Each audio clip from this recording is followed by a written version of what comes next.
Goeienaand, welkom by Fokus. Ek is Lenet Francis. Bietjie later het ons die jongste nuus oor hoe die boere ly onder die vernietigende droogte in dele van die Wes-Kaap.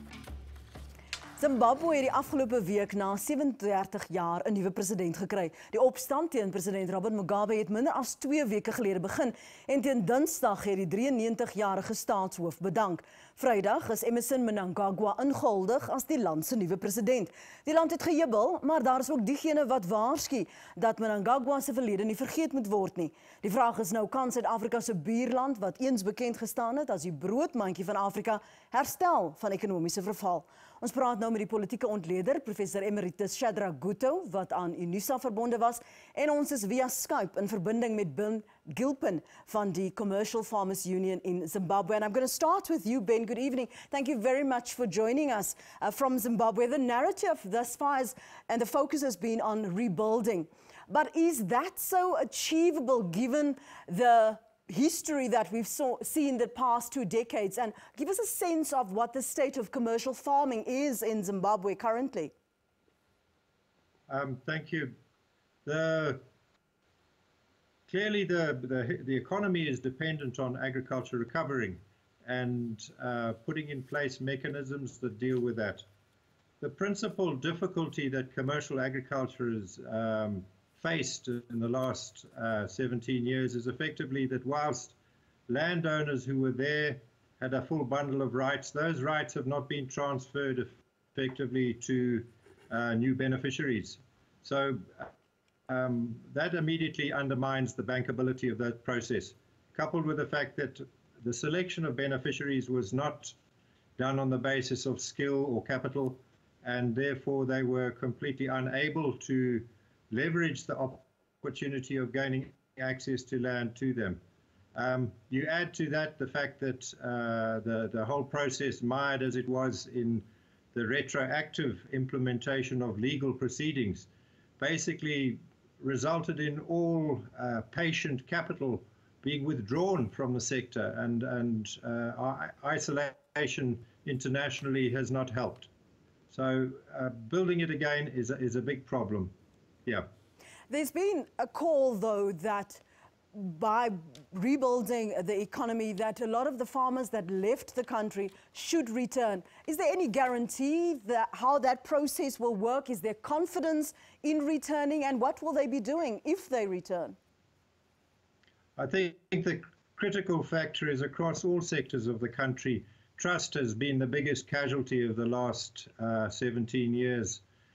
Progressively, people have felt betrayed by their government, although there was populism in the move, and clearly taking land spoke to a historical context, that it was part of the liberation struggle. But to say that people will come back, they need their confidence to be restored in a way that they will know that the rule of law applies, property rights will be respected, and that a dispensation that looks at them as Zimbabweans, not just as foreigners. That's essential. Let's quickly talk to you, Professor Gutto, in terms of trust. How easy, difficult would it be if you have so many Zimbabweans that are either displaced or are suffering economically, who have left the country and has been in exile? How easy is it then to rebuild and regain that trust? Well, I think what is important here is for us to realize that the crisis that Robert Mugabe's rule or ZANU-PF's rule brought is one that affected people across class, race, and also ethnicity in Zimbabwe. It is not just a question of white people farms being taken. So the question that needs to be asked, and which we need to answer, is how is that going to be dealt with? Are we going to have a proper process of inquiry to see who took what and what are they going to pay? Not just to say let the state do it, but also those who gained unjustly from that, unjust enrichment by those mainly political persons. What are they going to pay back? Because the current president, Emmerson Mnangagwa, has already indicated that yes, those who lost the land and so on will be compensated. How is that going to be? Fair and just compensation. It is not just market value that they are going to have to deal with. And it is not just the white farmers, it's the former white farmers, it is also the people who are their properties destroyed during Mrambashina and so on in the townships, who are just black Zimbabweans, yes, who also had to go into exile.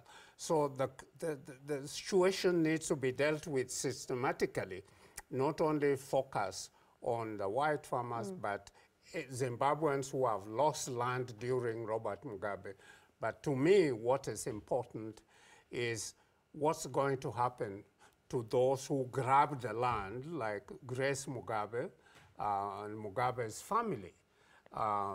In my view, some of this needs to be given to the people to form either collective cooperatives and so on, people who are working on those land. And already, I think Mnangagwa did indicate that, yes, there will be protection, and they are trying to say they will protect the properties and of Robert Mugabe and his family. That needs to run across. It is not only them, yes, but how do you protect people who actually plundered, stole, and so on? How do you protect it? Because they didn't buy it. It is not a question. So we have to separate proper acquisition of property and those who actually grabbed the land that belonged to other people before, and so on. Ben, have you had any reference, any feedback with regard to what's going to happen to this process that Professor Gutto just referred to now? Not at this stage. Clearly, with the change and the promise from the new dispensation that they want to fix these problems, clearly there's got to be a process of dialogue. It can't happen just like that.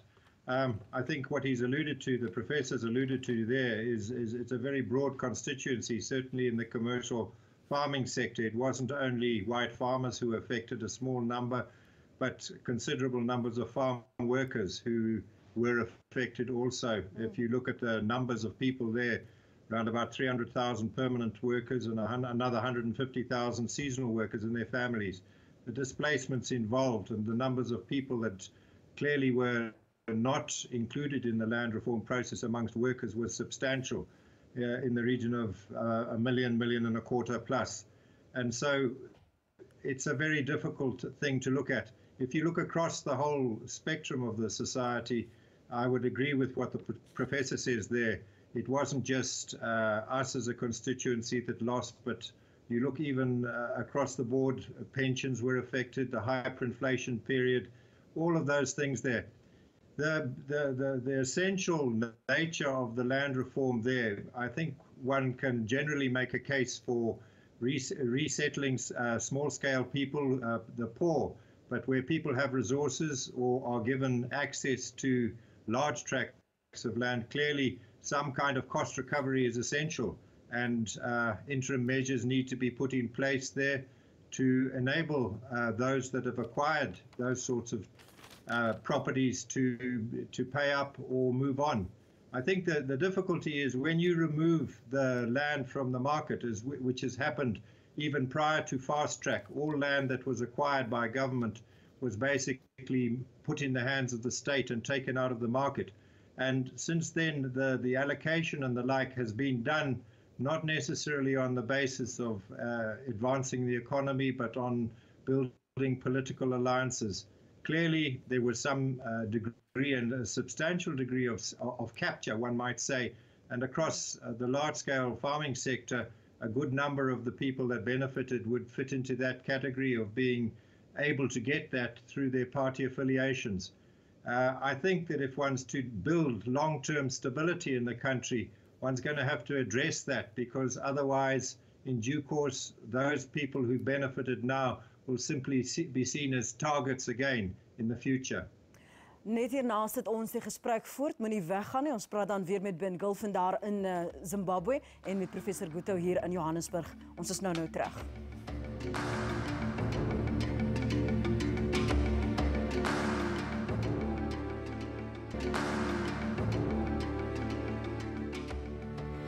Ons praat vanaand oor die toekoms van Zimbabwe. Kan die land se landbou en die mynwese herstel word sodat die land weer ekonomies kan groei? Ons gaste is die politieke ontleder professor emeritus Shadrack Gutto en Ben Gulfen van die Commercial Farmers Union in Zimbabwe. And just before the break, we focused a little bit on trust and rebuilding the economy. But what are the other fundamental issues that Zimbabwe need to start focusing on besides the economy? No, I think the economy is important because the regime under Robert Mugabe destroyed a wonderful economy that Zimbabwe used to have.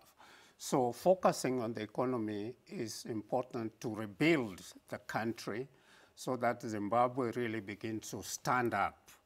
And there are many ways in which that can happen if there's good leadership after this change of removing Robert Mugabe as the leader. One of them, in my view, is how do you attract the diaspora of Zimbabwe, those who have gone out of Zimbabwe for various reasons, to bring back whatever resources they have to rebuild the country. And many, even those who are celebrating in places like Hillbrow in Johannesburg the other day, some already were packing, saying we want to go home, to go and build our families, to build our economy, and so on. So that's an important part of resources that need to go to Zimbabwe to begin to rebuild it in the area of agricultural development, and that's critical. Construction of homes, of roads, and so on. So there's a lot of potential there that can actually be followed. So I think we'll have to go beyond just saying who gets what in terms of compensation for land that was stolen from them or that was grabbed from them, to build a new economy that is, but also trade with Zimbabwe and the neighbors and so on. So the economy is important. It is the base of building a society. But secondly, you can't do that without proper governance. So the governance part is, we have to wait now to see what type of government is going to be formed, a transitional one. Just on that point, though, the way change came about and the fact that Mnangagwa was deputy, the way that came about, does that alert some red flags for you? That it wasn't necessarily the people that were able to bring about this change, but that it was within ZANU-PF that this happened. Does that really relay confidence that the economy, the nation can regrow?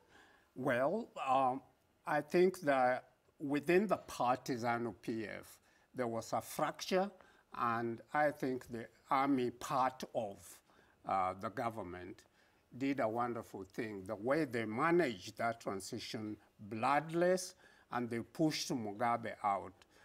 But also Parliament, and including opposition parties, were already having an impeachment process going on. And indeed, Robert Mugabe quickly gave in. Yes. So it wasn't, it was broader than just being within ZANU-PF. It was political parties, but also the citizens came out in numbers. And I think we have to give citizens of Zimbabwe also a credit yes. for the change or for pushing Robert Mugabe out. The question is, what role are they going to play in rebuilding, and what are they going to rebuild? But Emerson Mnangagwa, I think a lot of people are saying, oh, he was part of all this from 1980. Of course he was. He was one of the strongest ministers in Mugabe's role, but he knows that he can also be pushed out if the that needs forces comes are to more that. powerful I just than an quickly individual. want to ask you, Yeah. because our time is running out. Ben, are you confident that change has come? Are you confident? Is there a sense of hope in Zimbabwe, in particular the Commercial Farmers Union? And you have about 45 seconds to answer that, please. The people clearly are looking for a new dispensation, and that includes us as commercial farmers. We're looking forward to building taking up the last years and contributing to that. And we hope that there will be space for all citizens of Zimbabwe to do that with confidence. And if the new dispensation wants to go, they should have paid close attention to just how the citizens interacted and just how many came out to demonstrate their solidarity. We hope that the new leadership will pay close attention and respect the people rather than see that their leadership is an entitlement to rule. It should be one to serve. Thank you so much for joining us this evening, Ben, there from Zimbabwe. And thank you so much, Professor, also for your time this evening. We do appreciate it. Bly ingeskakel, net hierna hoor ons hoe die boere geraak word deur die vernietigende droogte in dele van die Wes-Kaap. Ons is nou terug.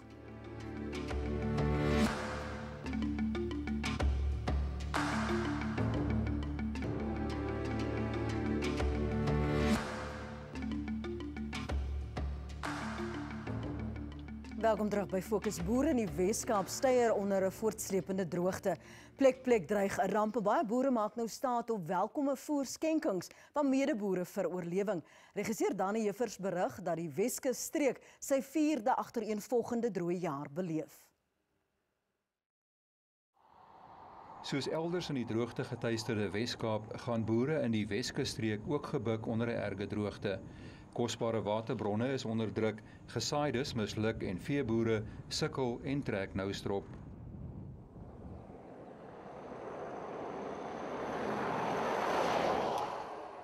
Dan is die ergste ooit in die geskiedenis, jy weet, en wat dit nog vererger is, soos jy bewus is, dis nou al die 4de jaar en hierdie jaar is die ergste van almal. Nou wat maak dit so ernstig en hoe raak dit die boere?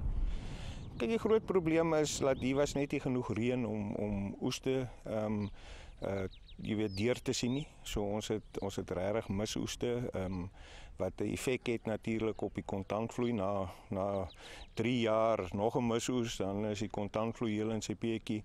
Daar is nie ondergrondse water, jy weet, daar is geen vog in die grond nie. So dit het 'n impak. Daar is die voer vir die diere nie. So baie boere het al hulle veekuddes verminder, wat natuurlik die effek het op die pryse wat die gebruiker betaal, want die vleispryse het deur die dak gegaan.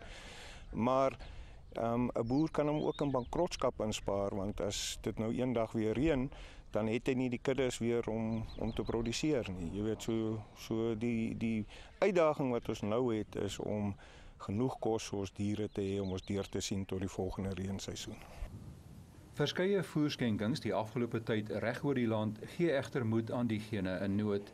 En in die droë Vredenburg landboudistrik was die gesig van 'n aankomende voertuig op 'n stowwerige Weskus grondpad 'n welkome ingryping.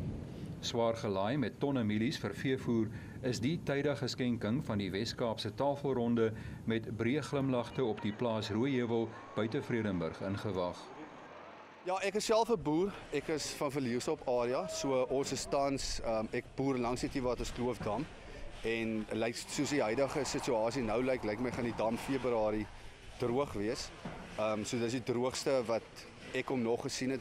Ons is nou al die 4de generasie en van my pa se tyd af ook. Die reënval hierdie jaar is hier by die 100 mm. Nou ons is 'n marginale area, so 'n gemiddelde reënval by ons is 200 plus. So dit is baie laag, maar ons sit op 100 mm plus minus vir die jaar. Die oeste, ons oeste huidiglik gaan gemiddeld wees so hier by die 800 kg per hektaar.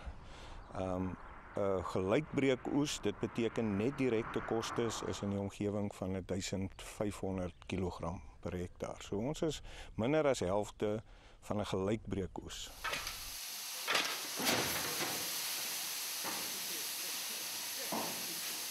Die boere gaan nou sakke bring los en dan gaan elke boer nou sê maar 'n gedeelte van die voer kry. In samewerking met tafelronde het ons besluit dat daar 26 geregistreerde boere Dit is nou georganiseerde boere wat aan Agri Wes-Kaap behoort en dit sal tussen hulle verdeel word. Daar is ook 'n gedeelte van dit, ongeveer 10% van die skenking gaan in samewerking met die Departement Landbou aan klein opkomende boere geskenk word.